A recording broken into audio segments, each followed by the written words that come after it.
Hello students, chapter number 4 globalization and Indian economy को continue कर रहे हैं हम इकोनॉमिक्स में। आज हम इसमें पढ़ने वाले हैं चाइनीज़ टॉयज़ इन इंडिया। हालांकि ये इस टाइप की चीज़ हमारे हम कहें कि हमारे लेसन से रिलेटेड नहीं है तो गलत भी होगा। हम चाइनीज़ टॉयज़ को कोई बायकॉट नहीं करने की बात कर रहे हैं, वो एक अलग मुद्दा है हमारे लिए। बट हम इस लेसन से कहाँ रिलेटेड करेंगे इसको, तो जो हमने अभी पिछले चैप्टर टॉपिक पढ़ा था foreign trade and integration of market, तो इंटीग्रेशन ऑफ मार्केट से और फॉरेन ट्रेड से हम इसको लिंक करने की सोचते हैं। ठीक है, वो आपको मैं बाद में एक्सप्लेन करूँगी किस तरह से। पहले हम स्टार्ट कर रहे हैं। आपकी बुक के पेज नंबर 60 पे, एनसीईआरटी की बुक के पेज नंबर 60 पे आपको ये मिलेगा, Chinese manufacturer learn of an opportunity to export toys to India, where toys are sold at a high price. They start exporting plastic toys to India. देखिए, अब मेरी बात सुनिए। क्या हुआ कि पहले टाइम में अपने यहाँ जो टॉयज़ बिकते थे वो कैसे होते थे, वो हम लोग स्टार्टिंग में अगर अर्ली टाइम पीरियड की बात करें तो हमारे टॉयज़ ज़्यादातर डोमेस्टिक मैन्युफैक्चरिंग से होते थे, यानी हम लोग खुद से उनको बनाते थे अपने छोटे छोटे घरों में या कहीं पे भी। डोमेस्टिक ही होते थे वो, ज़्यादा उसमें लागत लगती थी। इसीलिए वो कैसे होते थे, इसीलिए वो जो टॉयज़ होते थे वो हाई रेट के होते थे, उनका प्राइस जो है वो हाई प्राइस होता था। अब जो ये बात है, ये एक दूसरे की मार्केट की बात होती है कि जो चाइना की मार्केट वाले हैं वो ये देख रहे थे कि हमारे यहाँ जो टॉयज़ बिक रहे हैं वो हाई प्राइस के बिक रहे हैं। उन्होंने क्या किया, चाइनीज़ मैन्युफैक्चरिंग कंपनी ने स्टार्ट किया क्या करना, एक्सपोर्ट करना यहाँ पे अपने प्लास्टिक के बने हुए टॉयज़ को। पहले हम मिट्टी से, कांच से या मतलब कोई हैवी चीज़ यूज़ करके थोड़े कॉस्टली हमारे वो बनते थे। फिर क्या हुआ कि चाइनीज़ जो कंपनीज़ हैं, मैन्युफैक्चरिंग कंपनीज टॉयज़ की, उन्होंने यहाँ पे एक्सपोर्ट करना स्टार्ट कर दिया अपने टॉयज़ को। ठीक है, अब इंडिया में जब चाइनीज़ सामान एक्सपोर्ट हुआ तो क्या हुआ, इंडिया में बीच में कंपटीशन होने लगा चाइनीज़ टॉयज़ का और इंडियन टॉयज़ का। अब चाइनीज़ टॉयज़ की लुक जो है वो यहाँ के टॉयज़ से अलग होती थी, थोड़ी सी डोरेमोन वगैरह या कुछ इस टाइप की चीज़ होती थी, तो लोगों को और बच्चों को वो चीज़ ज़्यादा पसंद आने लगी। और दूसरी बात कि वो चीप भी होते थे हमसे, वो प्लास्टिक के होते थे तो वो सस्ते होते थे हमसे, काफ़ी सस्ते।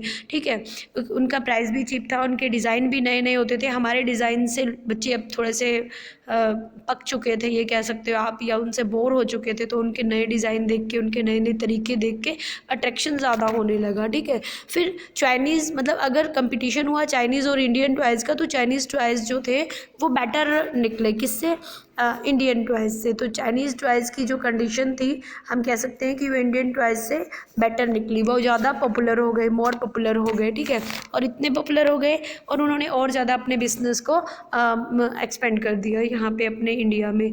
इससे क्या हुआ कि अब देखिए, जो मार्केट में शॉप है वो वही तो सामान लाएगा ना जो हम उसको मंगवाएंगे। हम कहेंगे तुम डोरेमोन ज़्यादा लाओ, ज़्यादा जो चीज़ बिकेगी वो वही लेके आएगा, तो ज़्यादा चाइनीज़ माल बिकने लगा, तो उसने चाइनीज़ माल का ज़्यादा ऑर्डर देना स्टार्ट कर दिया। इससे चाइनीज़ कंपनियां ज़्यादा फर्लिश होने लगी और इंडियन कंपनियां बैठ गई। ठीक है, तो अब क्या हुआ कि इंडियन कंपनीज अपने रेट्स को डाउन तो कर नहीं पा रही थी, तो वो धीरे धीरे लॉस में जाने लगी। ठीक है, और या फिर हम ये कह सकते हैं कोई कोलैप्स ही हो गई, बिल्कुल बंद हो गई।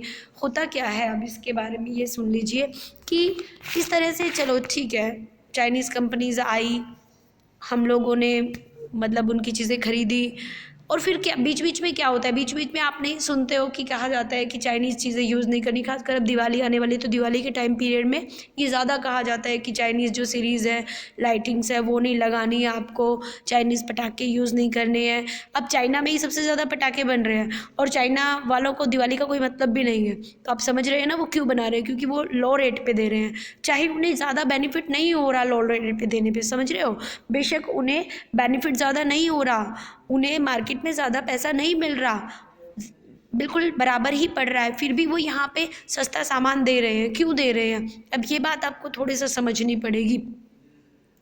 वो इसलिए ये सामान दे रहे हैं, हम लोग यहाँ से इसको एक्सप्लेन करते हैं एक बारी कि देखिए, अब एक बार स्टार्टिंग से अगर हम देते हैं कि इंडियन टॉयज़ और चाइनीज़ टॉयज़ में कंपटीशन हुआ।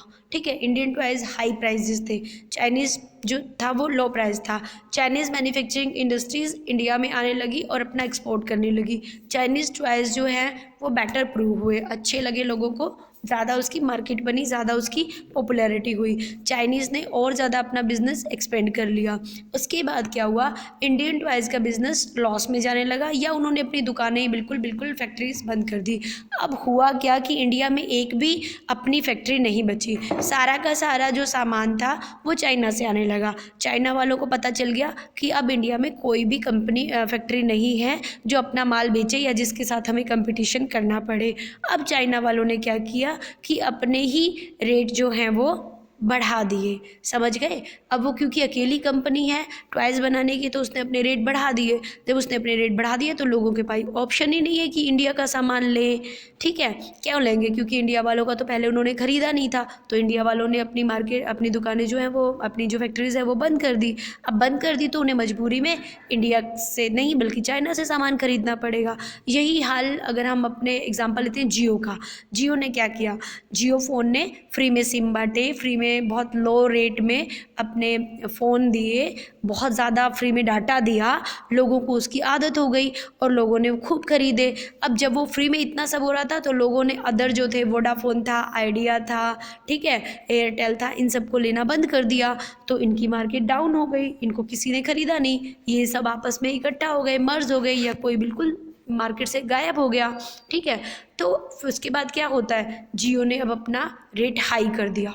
जब उसे लगा कि मार्केट में उसके बराबर पे कोई नहीं है कंपटीशन में, उसने अपना रेट तुरंत हाई कर दिया लोगों को, क्योंकि लोगों के पास और कोई ऑप्शन नहीं है, ठीक है, तो लोगों को दोबारा से जियो ही लेना पड़ा।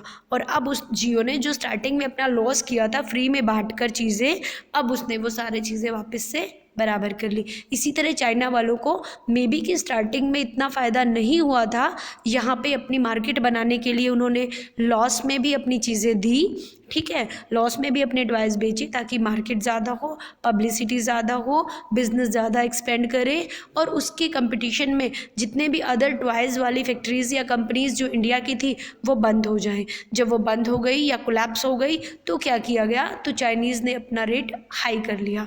इसीलिए कहा जाता है कि धीरे धीरे चाइनीज़ माल को कम किया जाए ताकि इंडिया की जो कंपनीज़ हैं, जो फैक्ट्रीज़ हैं, वो बंद ना हो, वो लॉस में ना जाएं, और हम लास्ट में चाइना के हाथों अपने आप को ठगा हुआ महसूस ना करें।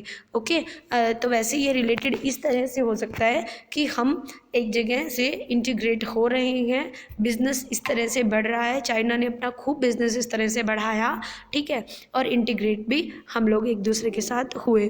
ओके, नेक्स्ट टॉपिक हमारा आ रहा है व्हाट इज़ ग्लोबलाइजेशन, हम उसको नेक्स्ट वीडियो में करेंगे। Thank you.